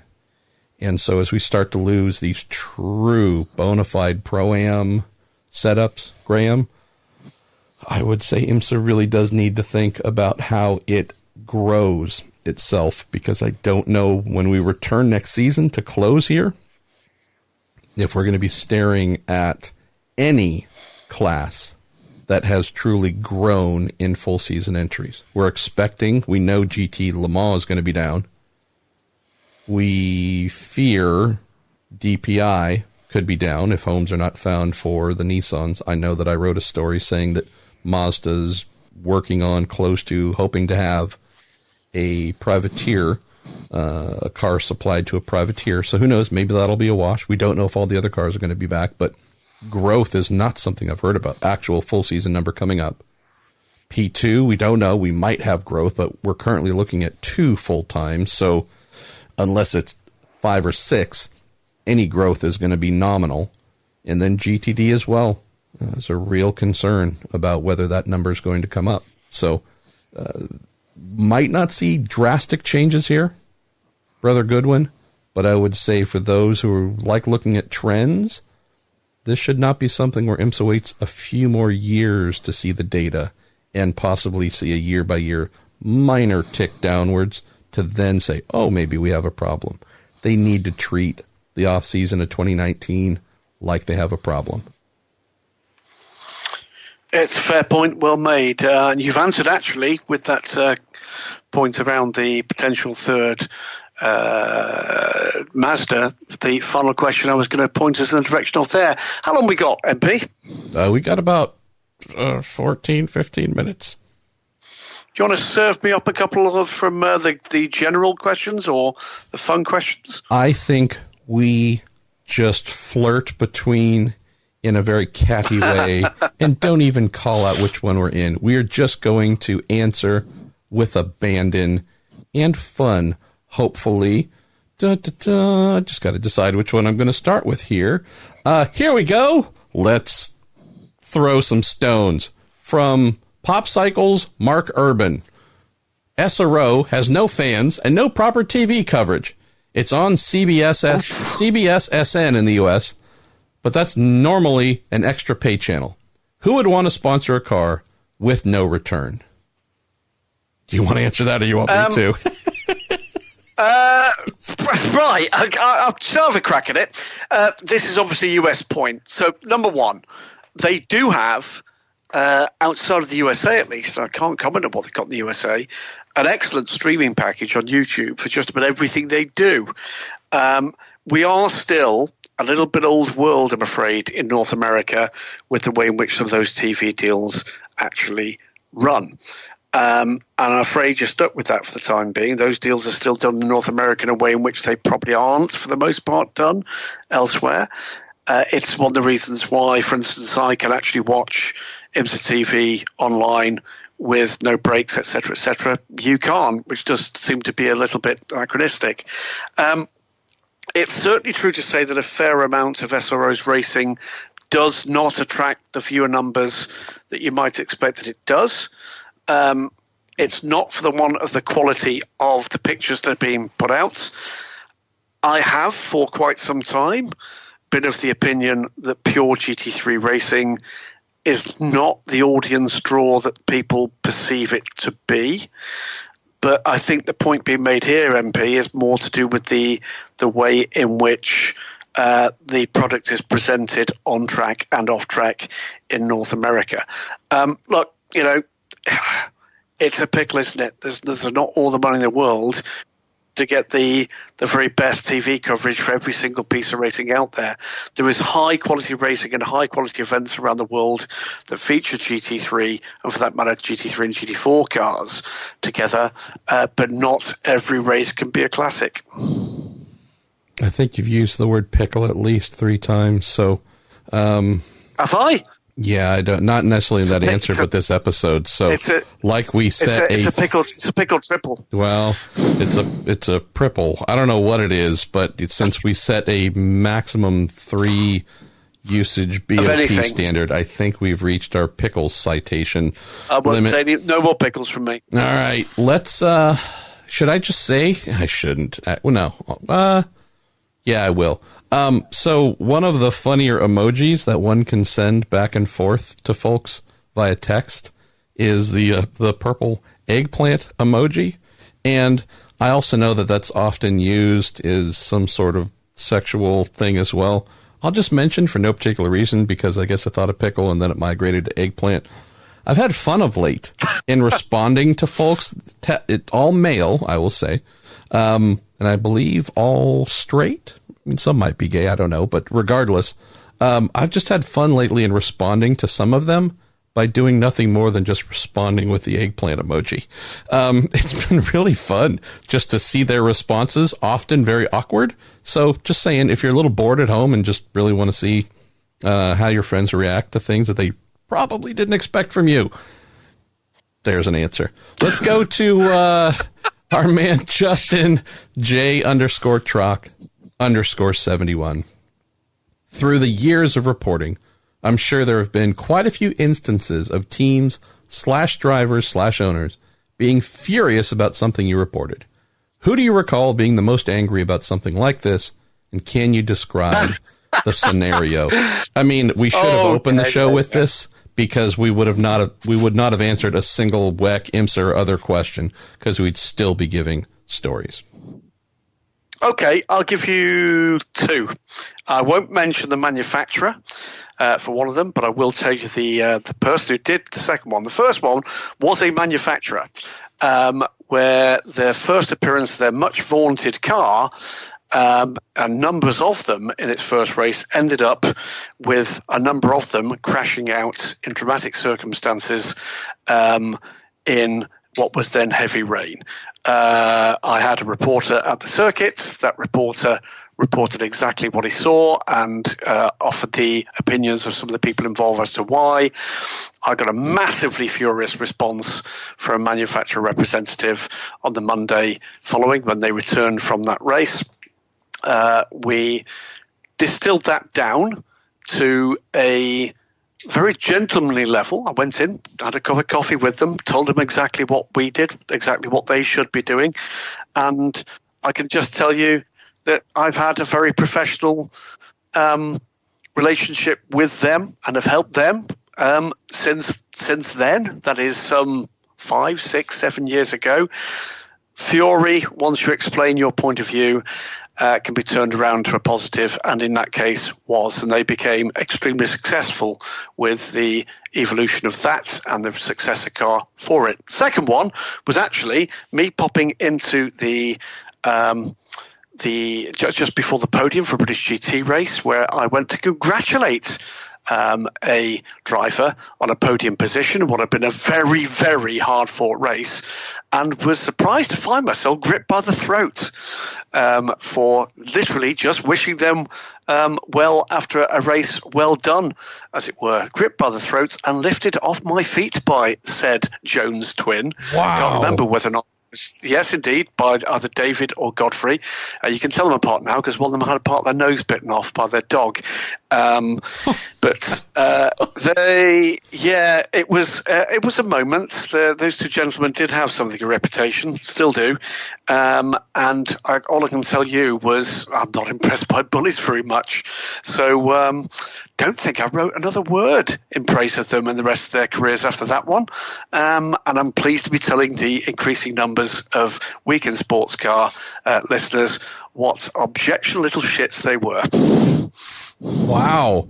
Well, I can throw two back, one of them being somewhat short, and this one wasn't something that I wrote, but as the auto racing editor at speed.com, crap rolls up and down, so this one rolled up.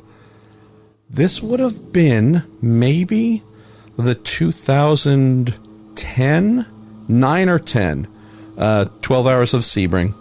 This would have been strictly an American Le Mans Series race. And at the time, I had hired John DeGeese a year before, whatever it was. And whatever happened to him? Yes, whatever happened to that young lad who now runs sportscar365.org, I believe. I always forget the designation. John came over. This is, I think, again, I could be off on the timing. It's a little while ago. Within an hour of the start of the race. Half hour to an hour. Don't remember the exact tire choice as well. I don't recall what tire brand that Tim Pappas's team was on at the time, but John had written a story. I believe it was well-sourced and accurately sourced, saying that Tim's team would be leaving brand A to go to brand B. I think Dunlop might have been involved here somehow.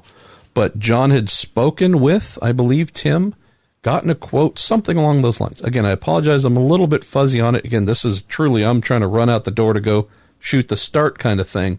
And John comes over and said, Tim Pappas says he's going to sue me and sue us and sue everything because of the story that I just put up. To which I said, what story did you just put up? And mentioned writing the story and about how the team was looking to change and whatever. And again, there's no question. I seem to recall John got the story spot on. Tim did not like how it was phrased, though, and felt that it could lead him to some sort of breach with the tire brand and it cost him a lot of money. And so all of a sudden, this problem, which I realized John was never trying to create, would just happen to roll up to me. And so in the, well, hey, the outlet trying to cover the race that's airing the race on television might be sued during the event by one of the competitors. We should probably try and resolve this beforehand. So I called him. I think I walked into the bathroom in the old media center and closed the door and listened to Tim, who was very irate. And I don't think he was wrong in being irate. He just didn't like reading what had been written. Proceeded to say he was going to sue this and sue that and everything, just the sky is falling. Now, this is maybe the dickish part of me, Graham. I'm also at that time thinking, I love you, buddy, but you're in, GT2, not super competitive. If we don't tell you you're there, a lot of people probably won't know you are there or on whatever tires you're mad about. Like, I realized for him this was a huge thing. But at least in context, I'm kind of going, man, we sure are making this out like, boy, the sky is falling and you're going to destroy the entire sport by the story you've written. I don't recall the exact outcome. I think walked him off the ledge a little bit. Story didn't come down. I don't believe it came down. But it was just one of those things where you go, yeah, having a team owner about to go into America's, biggest, most luxurious and storied sports car race is going to sue you an hour before the start. Why don't you go ahead and handle that? That was a lot of fun. Maybe I'll... go ahead. I was just about to add another one, which I've just remembered. Please. And you remember this one. COTA. Not that long ago. I remember it. You remember. I may have been the guy who fed you the story because for a variety of reasons, I couldn't break it. That was Ed Brown. And we broke the story about the Nissan DPI, did we not? And wrote that story. It was remarkably accurate, with one exception, which was I got the wrong Nissan engine, but reasonably happy with that. We'd got some confirmation from various people, including some sources at Nissan, including some sources at Ligier, and including some sources from the team. Wrote the story, had my head down, tapping away, became aware that there was somebody in my orbit, looked up, and there was a furious Ed Brown standing eyeballing me in front of the front desk at COTA. Yeah, you were sitting right in front of me when he came in. Woo! There you go. So he wasn't very happy, was he? No, he wanted something along the lines of... Yeah, he wanted to say words to you that children should not hear. There were... No, absolutely. So it was kind of, is there a problem, Ed? And it was threats of legal action, threats of all sorts. Would you like to come and talk to me about this outside the room? Would you like to do that? He didn't want to do that either. And I'm terribly sorry. I think I've said it before on the Weekend Sports Cars. I'm not impressed by bullies. He tried to bully me at that story. We were perfectly happy that we had the story correct. He wasn't happy that the timing of that story, not necessarily the content, which tends to indicate to me that it was absolutely nothing to do whatsoever with the commercial viability of the project on the back of that, but it just got in the way of the media strategy. Sorry, that's not my job. We've got 3 minutes left, and there's no way we're going to hit that because I just remembered two others that came to mind. So I apologize. Thanks for opening the door, and maybe this is a fun close. And for those who've actually stayed around to the end, maybe you're getting some of the most fun aspects of this week's episode of The Week in Sports Cars, brought to you by Cooper Tires and the Justice Brothers. So both of these are IndyCar related, but they are what they are. So I had full confirmation, full knowledge, full everything that the amazing Robert Wickens would be leaving the DTM and his gig with Mercedes to come to IndyCar. Had called around, tried to get a quote, no luck. No one would call me back. That's fine. That often happens. You obviously want that, if possible, whether it's the team saying yes or no comment or declined. You'd like to have something that you can actually show that contact was made and interaction happened. In best case, you have a yes. Worst case, you either have a no comment, whatever. Something. Couldn't make that happen. Okay. Doesn't change the fact that the story was fully sussed, multiple sources, etc., etc.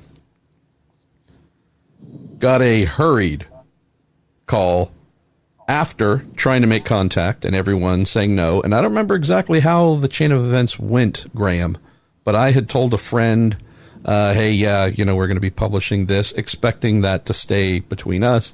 And however it worked out, this got back to the team. And that, hey, they're going to be publishing something very soon here. So folks that refused to respond all of a sudden got this super hurried, hi, text, please call me back. Need to talk kind of thing. And it was a case of, oh, well, that's convenient. And at that point, honestly, had said, well, story's been written. We're good to go. And this is just a waste of my time, seeing as how you wasted my time earlier. So I'm all good. Then I think it was a phone call when there was no response to the text. And again, the same kind of hurried thing. Then another text. And I think I finally replied to that, more or less a what. I should have said new phone, who dis. But that then led to we understand you're publishing this story, and if you do it, it could ruin everything and destroy everything. And I'm overplaying things a bit, but the whole thing weighs in the balance. And if you were to publish this, you could destroy it all. And I knew that to be complete nonsense and said so, and was then told, no, you're wrong. Okay. Really long story short, story goes up. It's all accurate. Everything that I said would happen happened. Didn't destroy anything. So just out of pure curiosity, I think it was earlier this year, was with Robert Wickens and said, hey, by the way, when did all that stuff kind of get going, get signed off? And he said, oh, yeah, months earlier.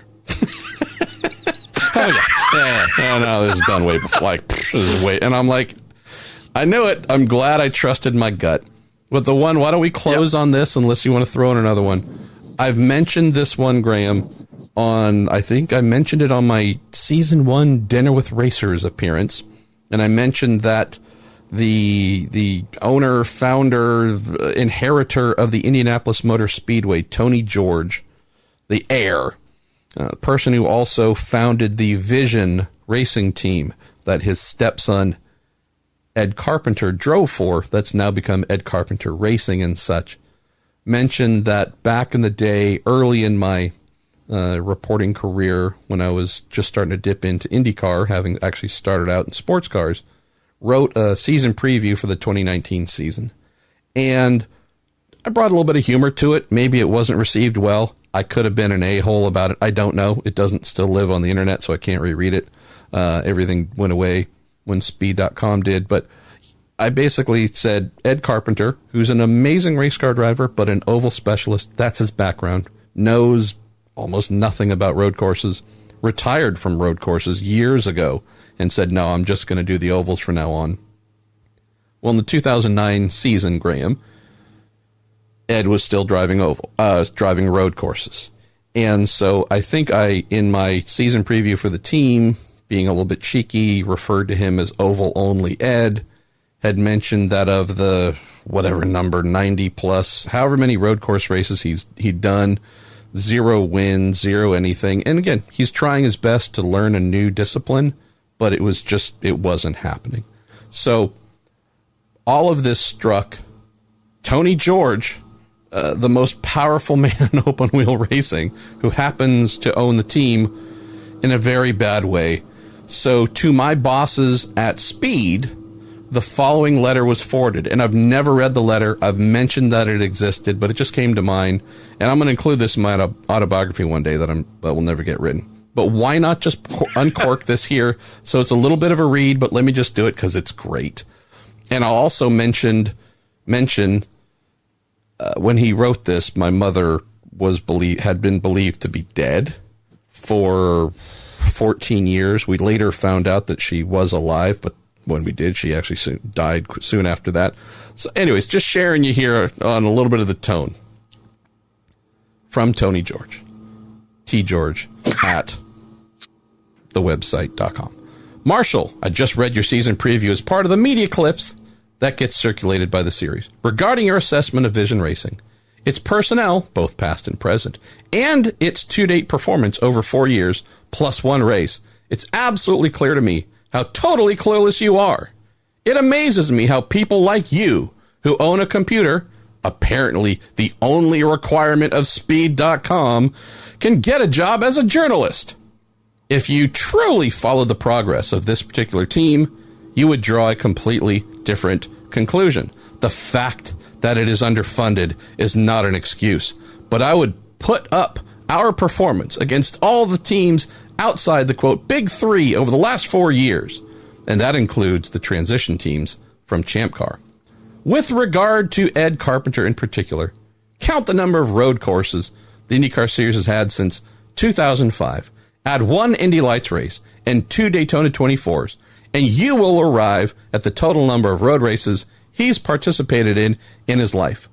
With his limited road racing experience and some help from Brian, I believe, Herta and his team, he has improved from 4 seconds off the pace of P1 to 1.5 to 2 seconds off of P1 in qualifying, and within a half second of some pretty darn good road racers in a very competitive series, not to mention his improved race pace and improved race strategy. If you don't believe me, I encourage you to take the time to look it up. The way you rant on and on about how inept Ed and the team are makes you seem like a jerk! Double exclamation point. Oh, and by the way, don't be surprised if Ed delivers the team's first win. It has more than a slight chance of happening. Yes, even with Ryan Hunter-Reay with the team now. How do you think it might make the guys feel if they were to read your crap when they busted their butts to get the car ready in just a few long days and executed pit stops like Penske and Ganassi? No, better than Penske and Ganassi. And as a team, we're the strongest car on the track at the end of the race. You make it sound like we just picked these guys out of the gutter. Did you even know that Neil was Ryan's engineer at Rahal? Do the facts even matter? Did I mention that when you rant on, you seem like a jerk? Does your mother know you are a jerk? I'm sure you're a nice jerk, but a jerk nonetheless. And we're almost done here. And so you know, I am guilty of trying to hire Americans, including drivers, who deserve a shot whenever possible and wherever it makes sense. Marshall, you know what might be kind of fun? I think I will start a blog, maybe a 2, or I can just start writing a column. I own a computer on the 2 websites. I bet I can get access to them. I could critique your writings! ! In the meantime, I guess we'll just roll on out to Long Beach and see if we can go 0 for 99. I guess Dale Coyne can go 0 for whatever. No reason to change the way we approach a race weekend now. Have a great day! Regards, Tony George. Bless his heart. I mean, that is email-based perfection. The guy takes... I'm in awe. Everything that I do to task, reshapes reality completely. I mean, truly, the Vision Racing team had Ganassi and Penske on their heels. This is amazing. And so I've kept it. And like I said, this is from April 8th, not 1st, April 8th, 2009. And I've saved it because it's so good. So if we're just talking about someone opposing Dear Things, good Lord, I need to come back and remember that Justin, J_Truck_71 asked, and we're now in overtime a little bit. That's one of my favorites. And there's no question, Justin, as to what the person thought, because they didn't say it man to man. They made sure it was conveyed in electronic form. I love it. I'm so thankful for Tony in sending this. What was he? Was it the Vision Racing car that was the original car that had Bushu's Hammer Emporium as a title sponsor? I believe so. I believe we stole them. It certainly sounds like there's another letter. Rant to me. There's another letter there too, clearly on stealing Bushu's Hammer Emporium as the primary sponsor. It was a delayed primary, right? It only took 10 years or whatever for us to sign them. But yes, guilty of stealing that from the Vision Racing team. So that's one of my favorites. I've been told off by many, though. Last night, while having dinner with my wife in her hospital room, got an email from a very grumpy driver who didn't like my assessment of his bowling ball-esque performance during the Portland IndyCar race. And as spoken on, again, the Week in IndyCar, hey, I'm good with that. And I guess that's my question for you to close here. I'm good with these things. I'm not saying they make me happy, but what I respect is a driver who will send me a text or call or come see me in person and say, Pruett, have you suffered a head injury? What is wrong with you? And at least we have a dialogue. Might not agree when we're done, but at least there's the respect, to say, hey, I want to make sure I uncork the problems I have with you. When I spoke with Ben Keating recently, I didn't know that I'd written something he disliked. I called him, answered, I said, hey, Ben, got a quick question about this. And he said, before we get to that, I got a bone to pick with you. To which I said, really? All right, let's go. And told me, understood his point. I wrote something that in retrospect, I understand could be misinterpreted as a negative statement towards him. Told him that no, the thing, while I absolutely see that it could be read that way, so I get why you're mad. I did not write that with any intent or malice, though. And also said, trust me, as Tony George maybe super confirmed more than a decade ago, if I got something to say, I'll say it. So we're pretty clear on that. But just to know that the thing you perceived as a slight was not.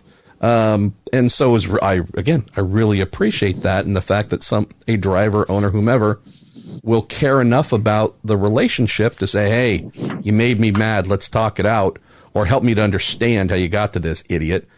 Are you a fan of that, or would you prefer there be more separation of church and state? And hey, I'm not here to write to make you happy or report or do a podcast to make you happy. And if you're all wound up about it, then you know what? That's you. I'm not sure where you might fall. Yeah, I mean, ultimately, it's an understanding, isn't it, of the different roles in which we have. I've been on the other side of that transaction for much of my professional life, and I've had to have some of those difficult conversations, and some of those conversations haven't gone well. But